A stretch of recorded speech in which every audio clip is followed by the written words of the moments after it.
Hello，今天我们要一起做饭，现在我们去买菜吧。茉莉，你想吃什么？我想吃鱼。那我们买一条鲈鱼。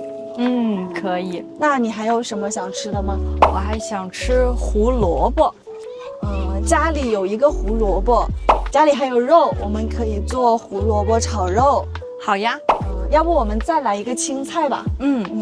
家里正好有油麦菜，所以现在我们只需要去买一条鲈鱼。Our new Chinese group class is now open. Come and join to get more information.